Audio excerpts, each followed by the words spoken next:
The clock struck 12 a.m.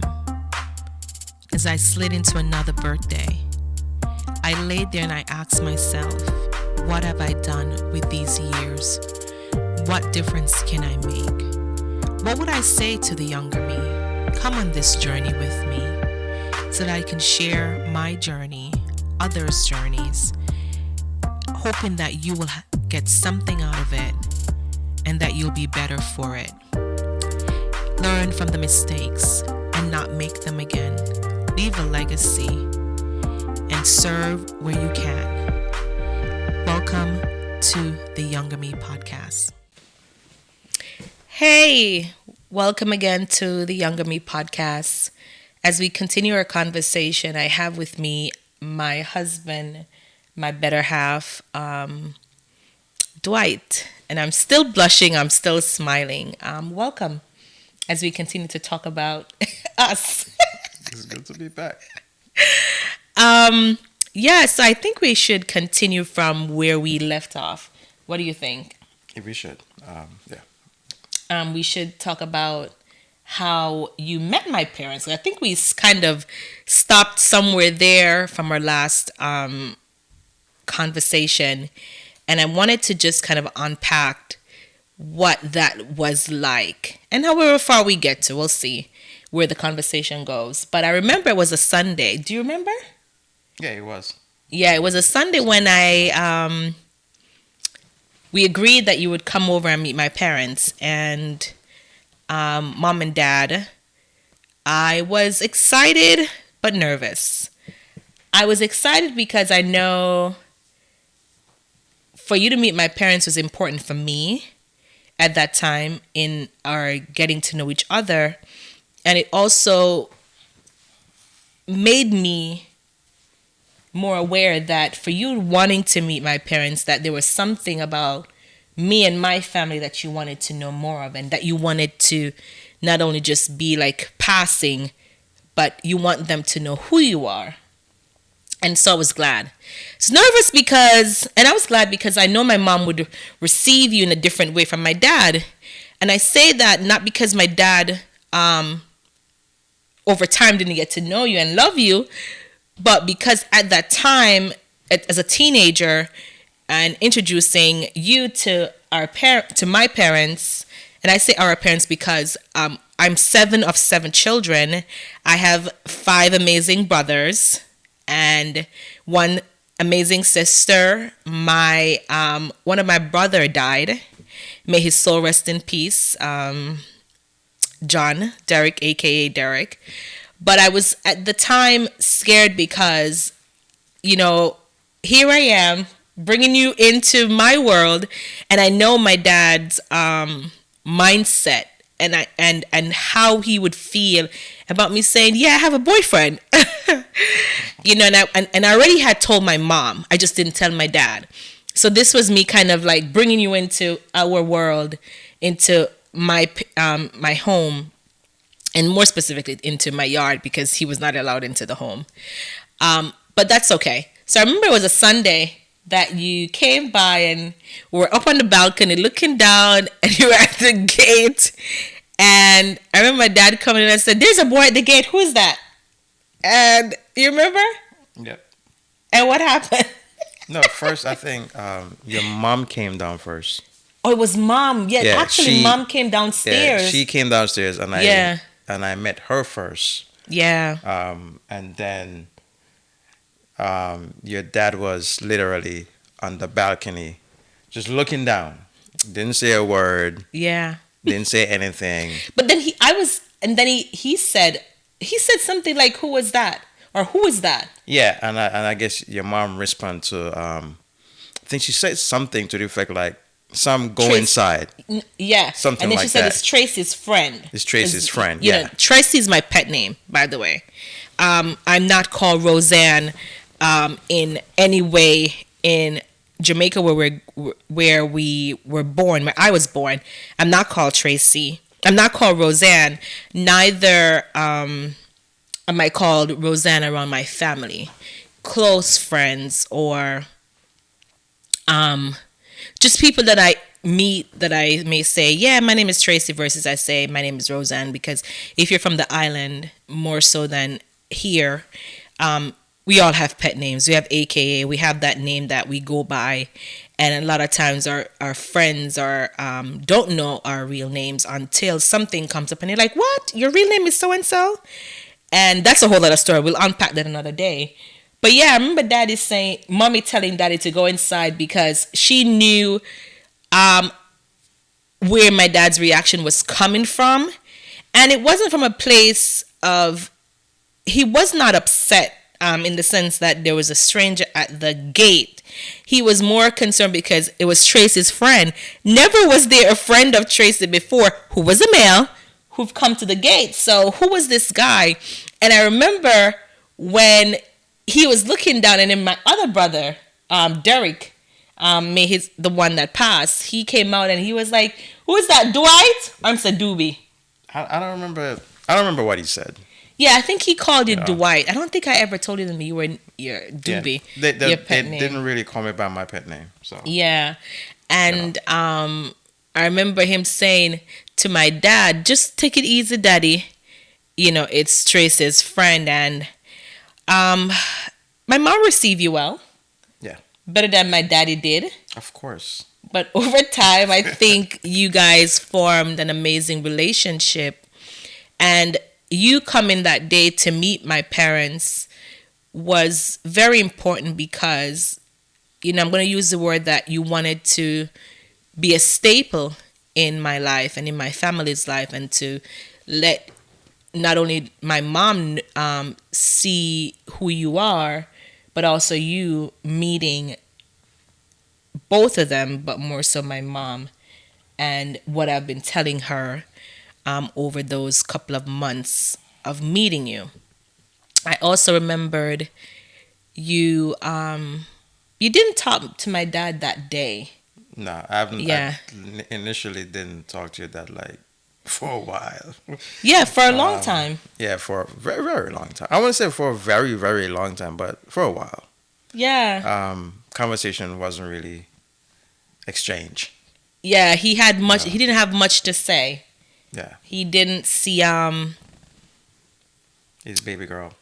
Yeah, having a boyfriend or a friend or whatever you want to call it at that time. And so I never even shared much about you with him until it was as I got older and my mom had traveled, and I don't remember what happened. And then he mentioned you, and I said, oh yeah, Dwight is still doing good. I think it was tying together the relationship of your aunt and my sister and my dad, understanding that you came from a good home, a good background. That's when he started to realize that you were not, someone who could possibly be in his daughter's life. And I thought that that was important for him to understand because, I think as girls, when you're born, especially if you don't have a brother, you first fall in love with your dad. And, sometimes they say you'll end up with a guy who has the qualities of your father, or a girl that has the qualities of your mother. I don't know if that's true because everyone has different experiences. But I would say for me, some of that is true.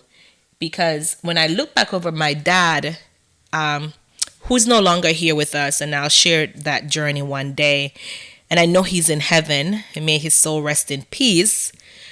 But as I look back over you meeting my father and him accepting you, and the relationship that was formed over time, I thought that was really amazing and important because I do see qualities of my father in you. And it's so funny because I think parenting did not come with a manual. It never does. It's not like you were born in a hospital and the doctor sends you home with a child and a manual to say, how do you take care of the kid? And so my parents they had the Word of God and the teaching that they had from their parents and others that helped in parenting my siblings, because by the time I came, I was so long. I came so much later that as I grew up and I saw my dad being a father figure in the home, he was a staple.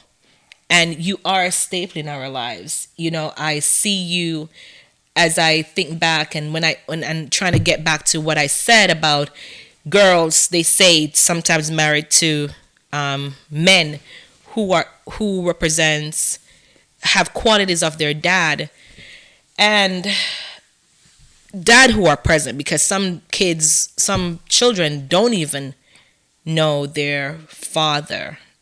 You know, some fathers are not present. So first, shout out to my dad for staying and for supporting his children and standing with my mom, whether it was good, bad, for better or for worse, in sickness and in health. My dad stayed. He stayed until the last day the Lord called him home. And I see that in you, that you're a protector, that you, as we grew together and as you matured, that you've even become a provider for myself and our son. And the more we're together, I think the more you've matured as Dwight.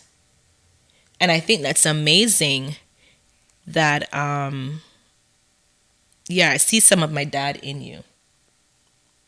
And probably let's go a little bit further. Being that we're talking about her parents, primarily your dad. It's amazing over the course of the years that I came to know her dad, and her dad came to know my dad, and they form a relationship like brothers. Whenever my dad would go to Jamaica, he has to go by Sam. They hang out, they play dominoes. They're like what they would call like Beavis and Butthead. They grew such an amazing relationship. Yeah. As dad, that is somewhat inseparable. And then by saying inseparably, the only thing that separates them was death. You know, both are definitely resting in peace in heaven and God's harm. And yeah, that relationship was so amazing over time. And one thing I learned from that is when it comes to marriage, you don't just leave your primary family just to be with your wife. Yes, that's the fact that happens, because then you have to provide for each other. Yeah, and the word that's what the word of God says. You leave and cleave. But at the end of the day, you're married to each other family. And that's the most important part about it, because you want, when the family comes together, it's like, even though we're, different family, it's like each of us is like brothers and sisters, like no animosity, no grudge, and nothing like that. And sometimes that may not be the case, that the family get along, for whatever reason. And every person, every marriage, every individual has different, every marriage relationship have different dynamic. But for us, it just so happened that his family and my family, it just worked. And it's still working in spite of the challenges that comes up, because you're a human being and nothing good dwells in us. Today, you feel high. Tomorrow, you may feel low. Today, you feel like smiling. Tomorrow, you may not feel like smiling. Today, you may be crying. Tomorrow, there may not be any tears.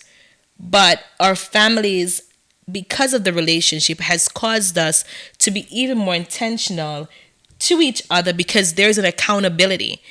I believe that the relationship that you formed with my parents, you're not only their son-in-law, but they actually saw you as their son.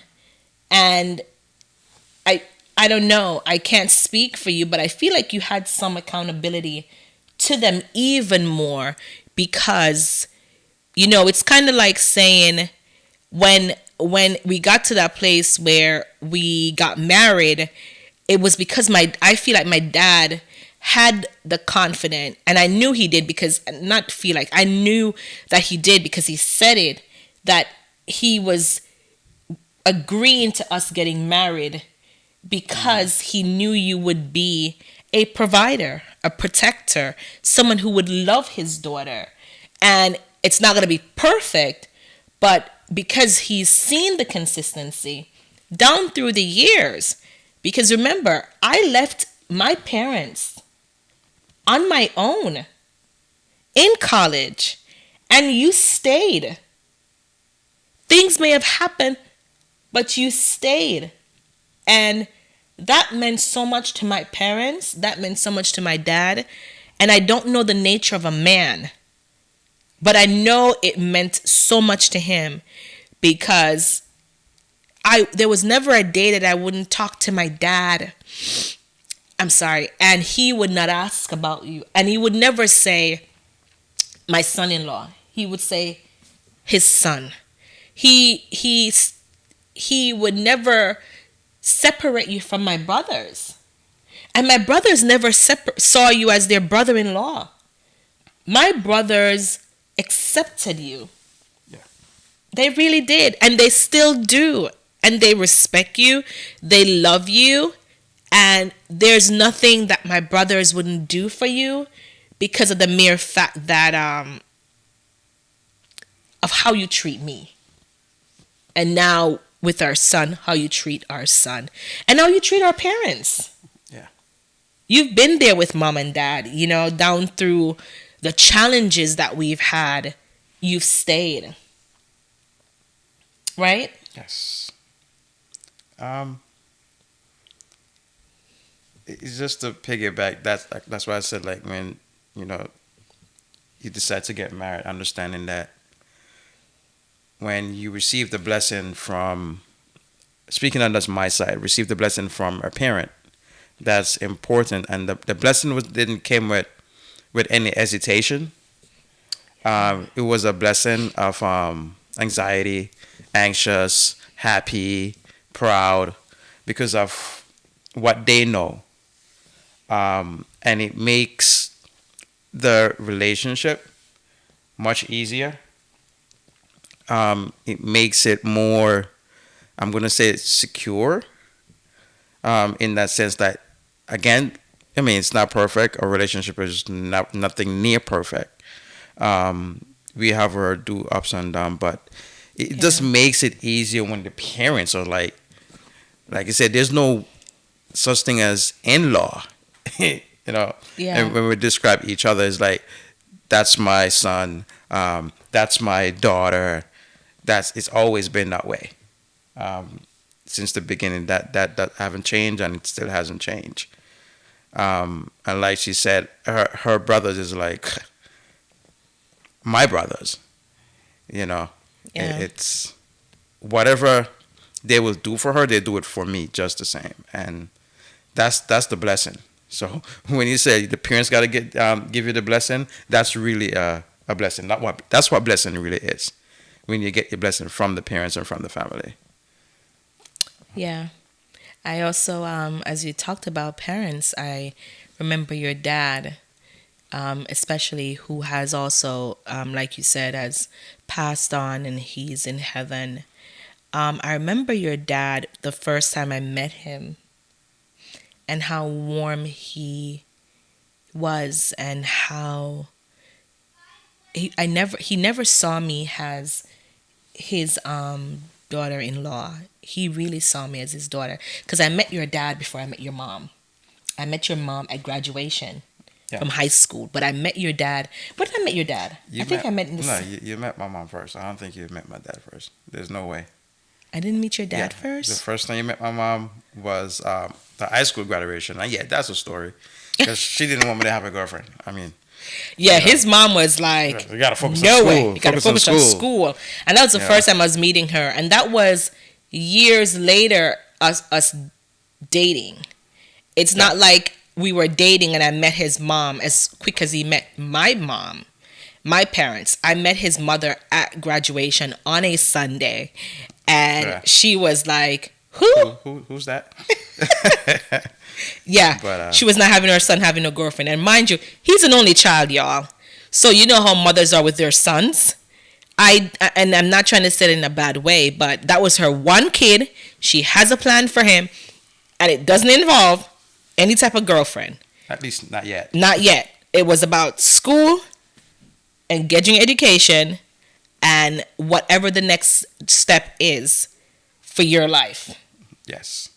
But then I met your dad, and he's the opposite of your mom, and which is the weird thing about it, because my dad was like your mom, and my mom was like your dad, right? Yeah, when I think about it, it's a male and female. He looks at me. That's his male. That's his boy. He's dating a girl. Okay. Mom was like, okay, I'm not sure about this girl dating my son. So it's kind of balanced it out perfect, because your dad is protecting you as his girl, and my mom is like looking at, okay, I want to make sure the girl is right, Yeah, for my son. So you're you can right. look at it that way. Yeah, because your Yeah. dad was like, he was just always excited. He was always more open-minded that I'm Dwight's girlfriend, but mom was not having it, y'all. Yeah. She was not ready for that yet. But over time, our relationship grew with both. My relationship grew with your parents, and with your mom. She's not my mother-in-law. She's my mom. Yeah. So I remember, my mom would say to me, because my parents lived in Jamaica and yours were in America, she would always tell me to be mindful of your mom and to treat her like she was my mom. And I think those words of advice has been one of the cornerstones for me to always go back to be reminded that, to treat your mom with respect and love, and to be present and to be there as I was for my parents, but also specifically speaking to mother to mother, daughter to mother. And I believe I have been intentional as best as possible to what God has given me, to the tools that He has given me to use to be the best daughter-in-law or daughter could be.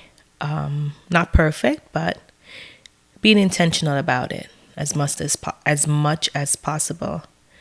And so I really appreciate my mother for those good nuggets that she left with me. My mom is not here with us anymore. I know she's in heaven. And one day we'll share more on that. I get emotional because I miss her, but that's for another day. Yeah.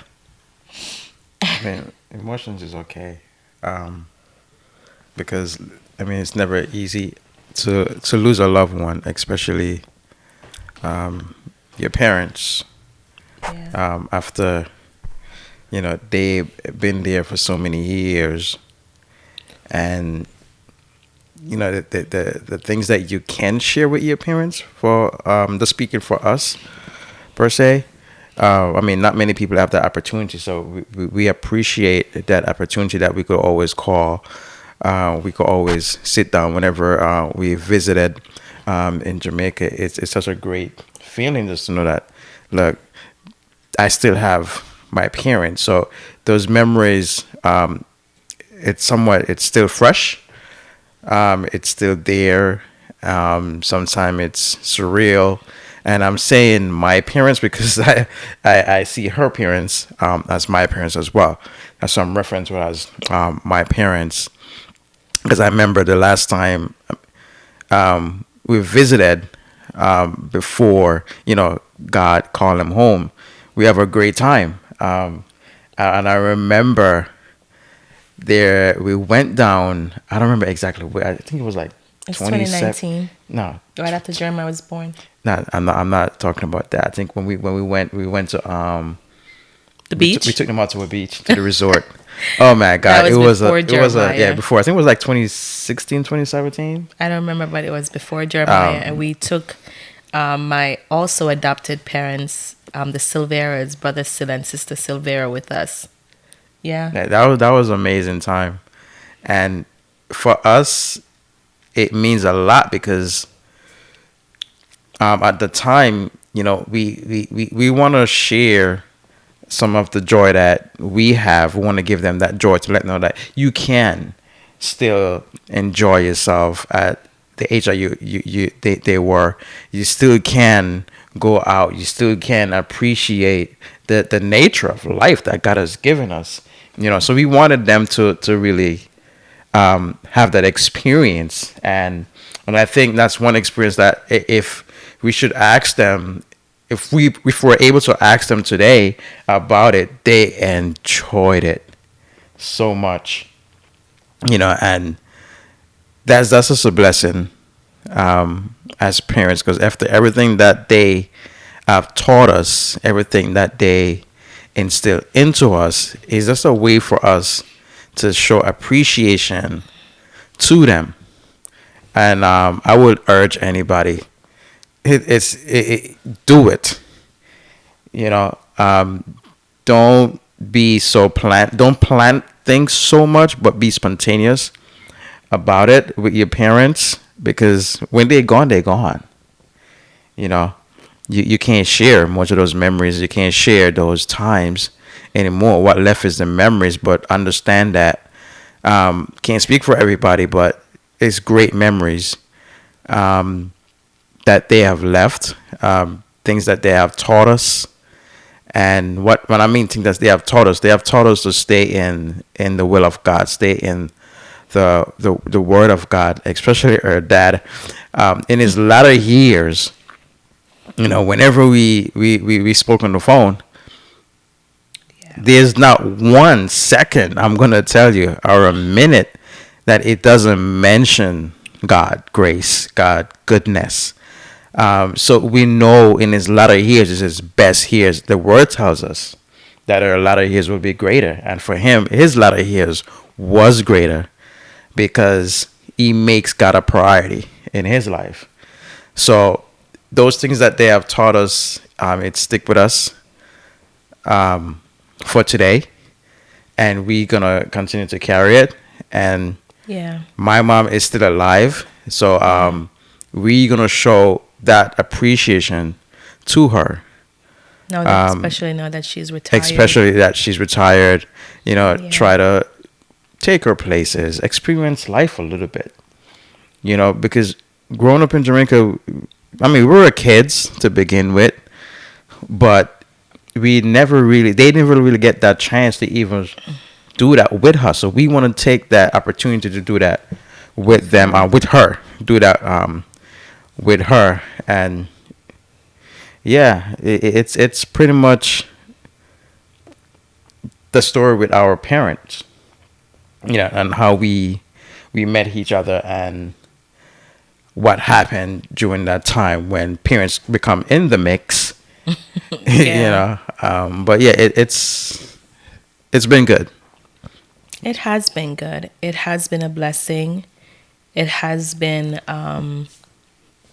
God's plan. It has been predestined, and we're so grateful for where we are and where we find ourselves, because I think we've learned so much that life happens, and even in life happening, we're better able to handle the things that are coming, because I believe, for me, the things that I've experienced down through where I am today, it has made me more aware, more engaged, more intentional in how to make a difference going forward.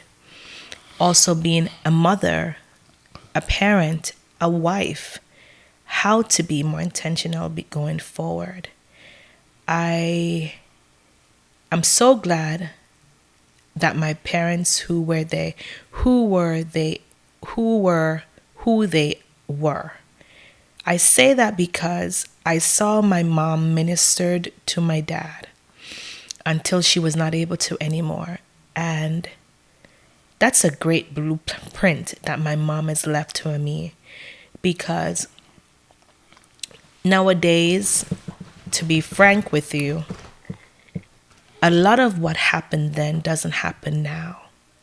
And so it has taken away the passion, pursuit, the blueprint of our parents, and how they ministered to their husband or to their wives. And so sometimes you find that relationship are dying much faster because of those blueprints that we've neglected. Yes, time has changed. The way how we learn and do things has changed. But I believe some things will not and should not change. And I say that because when we think about our forefathers and what they've gone through and how did they get here, they had to have gone through some things to get here. And if we change that, the generation that's coming will not appreciate, remember, or respect that and leave a legacy. And so with every breath that God gives me for every day, I try to be as intentional with our son and being a wife and being a friend, being a co-worker, whoever I am at that very moment in that time. I am more intentional because someone said, it was a minister, she said, what you do when you're young will determine your level of poverty when you're older. And she wasn't talking about financial poverty, even though that exists. She's talking about the different things in life and the poverty that can come from it, the decisions that you make when you're young. When we're younger, we feel invincible. We feel that we can do everything. And yes, you can do a lot more. But it's something about getting older and have built up some layers and realizing that, you know what, I'm glad I made that decision then. Because what I did then, I can see the fruits of it now. And so I'm always talking to the younger me. And I'm glad that you're on this podcast with me, babe, because some of the decision that I made when I was younger, I'm so glad that I made it because I can see it now. That I'm older, that they were good decisions. Not all of them were perfect. I can't go back and change things. But I'm so grateful for my parents' blueprint. I'm so grateful for those no's. I'm so grateful for those yes. I'm so grateful for my dad making you work, causing you to I'm not going to say fight, but show me who you are as a young man for me to say that you're worthy of my daughter's hand in marriage. Because sometimes when you get things too easy, you don't know the value of it. And he knows my value because he's my dad. And in order for Dwight to understand that, he had to go through what my dad had him go through in order for him to be okay with me and us getting married and saying, I do. And so to the younger me, I would say you did some things right. Don't forget your foundation. Don't forget what mom and dad has taught you. Don't forget what your brothers and sister has taught you, what your family and friends. Don't forget the village that has been there. I have so many people that spoke into my life when I was young. You know, the Silveras, they've been there for me. And they're there now. And because of the relationship then, they can be here now and be like parents to me. Because my parents had a village and they were a part of the village. A lot of the village has gone home. And we're not going to be here forever. Everybody's going to die. Some die young, some die old, and some die older. But ain't nobody going to stay here and turn stone. And so we want to, but I'm speaking for me, I want to leave a legacy that will impact generations to come. And it starts with us and our son and every person that we will have come in contact with. Yes. So I'm looking forward to continue our conversation. Me too. As I'm excited. We spoke about the parents, and it's gonna get sweeter. As it gets sweeter, but there's also those tears and those hard times that we've gone through, the losses, the highs and the low. But it is sweeter. Yeah, it gets sweeter. I mean, I'm getting sweeter. We're gonna talk about on our next session. I'm looking forward to talk about going off to college and what that looks like. Dating, oh my God! Yeah. In 2 different states. Yeah. And how things unfold. Yeah. Over the years. So yeah. So. And how we stayed. Yeah. So yeah. Look forward to that conversation. Yeah. So much more to unpack. So much more to talk about. We're so excited that you allowed us to come into your home or wherever you listen to our podcast from.